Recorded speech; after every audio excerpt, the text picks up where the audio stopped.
में सादर त्रिवार नमोस्तु नमोस्तु नमोस्तु। एलक जी छुल्लक जी के चरणों में इच्छामी इच्छामी इच्छामी। महाराज श्री आपके आशीर्वाद से हजारों युवा लोग शांति धारा और मंदिर से सब व्यवस्थाओं में जुड़े हुए हैं, मगर हमारी एक जिज्ञासा है महाराज श्री, जो बालिकाएं हैं वो अछूती रह जा रही हैं।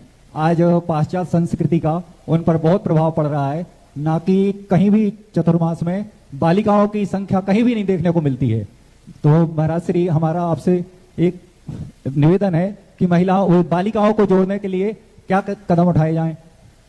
हमने कहा ना, बालिकाओं को धर्म से जोड़ने का काम माता पिताओं का है, साधु की मर्यादा है। साधु बालिकाओं के उनके संबंध में, तुम्हारे पीछे तो फिर भी पढ़ सकता हूँ, उनके संबंध में हम ज़्यादा ना बोल सकते हैं, ना उनको प्रेरणा दे सकते हैं। हाँ, माता पिताओं का काम जरूर है, जो हमने कह दिया कि यदि माँ और बेटी को मंदिर आना हो एक को, तो माँ भली मंदिर ना आवे, बेटी को जरूर दर्शन को दे। माँ बिना दर्शन के खा लेगी तो कोई दोष नहीं है, लेकिन बेटी को दर्शन करा के खाएगी तो बिना दर्शन के भी उसको चौगुनापन लगेगा। स्वयं जो माँ भगवान के दर्शन करती है और बेटी की कोई फिक्र नहीं है, बेटा की कोई फिक्र नहीं है, तो उसे दर्शन का पुण्य आधा रह जाता है। और जो भली बेटी को दर्शन करा दे, स्वयं बिना दर्शन के रह जाए, तो भी वह कुल को बढ़ाने वाली होती है। मैंने कल परसों कहा था, माँ बाप को सबसे पहले धर्म कार्य में बेटों के आगे करना है, बिटिया को आगे करना है। तुम पीछे रहो, तुम्हारा छूट जाए तो छूट जाए। यदि कोई कहे महाराज जी बेटा मंदिर आएगा तो फिर मैं मंदिर नहीं आ पाऊंगा, मुझे बिना मंदिर का खाना पड़ेगा, तो मेरा आशीर्वाद है तुम बिना मंदिर के खा लेना, लेकिन बेटे को मंदिर जरूर भेज देना। आप इंडियन स्टॉक्स में इन्वेस्ट करते हैं तो स्टॉक व्यू स्क्रीनर ऐप आपके लिए जरूरी टूल है। चलिए टेक्निकल, क्योंकि तुम्हारा जीवन तो घर में रह करके भी तुम धर्म के रूप रहोगे, और बेटा का जो शुरुआत है युवाओं को, युवतियों को आगे लाना। माँ बाप जब तक नहीं चेतेंगे महानुभाव, हम कुछ नहीं कर सकते। ये सब चीजें माँ बाप के अधिकार के क्षेत्र की बातें हैं। हर माँ को पहले माँ पाठशाला भेजती थी। तुम लोग एक बात मेरी मान जाओ तो आज भी बेटा बिटिया सब मंदिर में आ जाएंगे। पहले जब कोई बेटी को, बच्ची को देखने जाते थे तो वे पूछते थे कि भक्तांबर का कितने श्लोक याद है। भक्तांबर का 30वें नंबर का श्लोक बोलो, 24 भगवान के नाम बोलो, 24 भगवान के चिन्ह बोलो, प्रभु पतित पावन की विनती बोलो, भगवान के दर्शन विधि बोलो। ये पहले पूछते थे। उसका परिणाम ये था कि माँ बेटी को पाठशाला भेजती थी, कहती बात बेटी पाठशाला चले नहीं तो कुंवारी बैठेगी। तेरा ससुरा आएगा, वो पूछेगा कि 24 भगवान के चिन्ह बताओ, तो नहीं होगा तो रह जाएगा। तो वो शादी के, मेरी यदि मैं पाठशाला नहीं गई तो मैं शादी नहीं होगी, इस लोभ में वो पाठशाला जाती थी और माँ भेजती थी। और भेजती थी देख भक्तांबर पढ़ ले, नहीं तो भक्तांबर पूछा तो कैसे होगा। ऐसे बच्चों के लिए होता था, 7 बच्चों के लिए होता ही था, इसलिए पाठशालाएं चलती थी। आज कोई नहीं पूछता। आज तो पूछता है तुम्हें कौन सा हीरो पसंद है, तुमने कौन सी पिक्चर देखी है, उसका कौन सा गाना आता है, इसलिए वो पिक्चर और गाना देख के तैयारी करते हैं।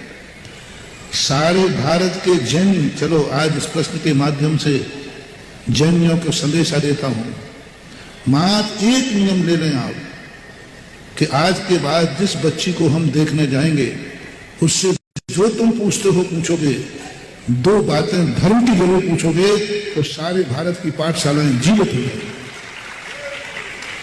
लोग आरिका बनने के लिए पाठशाला नहीं जाएंगे, लेकिन दुल्हन बनने के लिए तो पाठशाला जाएंगे।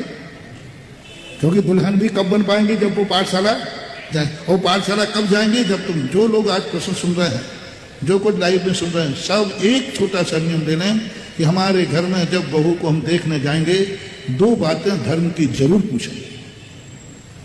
और 2 बातें आप धर्म की पूछने की ये परंपरा घोषित कर दो। जिन जिन के लड़के हैं वे व्हाट्सएप निकाल दो, लाइव में घोषित कर दो कि लड़के वालों ने नियम ले लिया है कि उसी बहू को लाएंगे, बच्ची को, जो कम से कम 2 बातें धर्म की जानते। 24 भगवानों के नाम पूछ लो, चिन्ह पूछ लो, देव दर्शन विधि पूछ लो, भक्तांबर का श्लोक पूछ लो, और अच्छी चाहिए है तो सहस्र नाम पूछ लो, और बढ़िया है 6 ढाला तक पूछ लो। थोड़ा तो कुछ करो, सारी जिम्मेवारी महाराज को दे रहे हो। महाराज की सीमाएं, महाराज क्या करे बताओ? तुम्हारे घरों में घुस के डंडा लेके बैठ जाएगा चल। हम महाराज से तुम यहाँ पूछ रहे हो जहां बच्चियां सुनने वाली नहीं है। बच्चियां तो तुम्हारी कस्टडी में है, बच्चे तुम्हारी कस्टडी में, हमारी कस्टडी में तो ये बूढ़े बूढ़े लोग बैठे हैं, तो इनको कब सुधार देता हूं। तो आप लोगों के लिए भी कुछ करो, समाज क्षेत्र, परिवार क्षेत्र, और नियम लेके चालू करो। सारी समाज नहीं, आज जो सरकार आया इस शंका पे कम से कम 100 परिवार ये नियम ले ले में कि जब भी हम बच्ची को देखने जाएंगे कोई ना कोई धर्म की बातें जरूर पूछेंगे। और इंदौर ही पूरा नियम ले ले, मैं सारे भारत को सुधार दूंगा। पूरे इंदौर में जो भी बहू बन के आएगी वह नियम से धर्म की 2 बातें देखने जाओगे तो पूछोगे। और इंदौर की तरफ से घोषणा हो जाए कि इंदौर के लड़कों के माता पिताओं ने यह नियम ले लिया है कि वही बच्ची को देखने जाएंगे तो धर्म की बातें बोले। सारे भारत की बच्चियां, क्योंकि सबसे ज्यादा लोग इंदौर में आना चाहते हैं, तो बड़ा शहर है ना, तो सारे भारत की बच्चियां पाठशाला में भर्ती हो जाएंगे। चलो रे, इंदौर की दुल्हन बनना है तो पाठशाला पढ़ना पड़ेगा, बिना मेहनत के काम हो जाएगा, बहुत बड़ा काम हो जाएगा। बच्चे नियम ले लेंगे, हम अपने बेटे, तो बच्चियां नियम ले लें इंदौर की माताएं कि अपनी बेटी को जब भी किसी लड़के को देखने जाएंगे धर्म की 2 बातें जरूर पूछेंगे। भक्तांबर पूछेंगे, देव दर्शन विधि पूछेंगे, 24 तीर्थंकरों के चिन्ह पूछेंगे, 6 इतनी सी घोषणा इंदौर की समाज की तरफ से हो जाए, सारे भारत के युवा युवतियां मंदिर में, पाठशाला में 6 ढाला पढ़ते हुए मिलेंगे। और कोई कठिन नियम नहीं है, बहुत सरल नियम है, लेकिन अब क्या करें।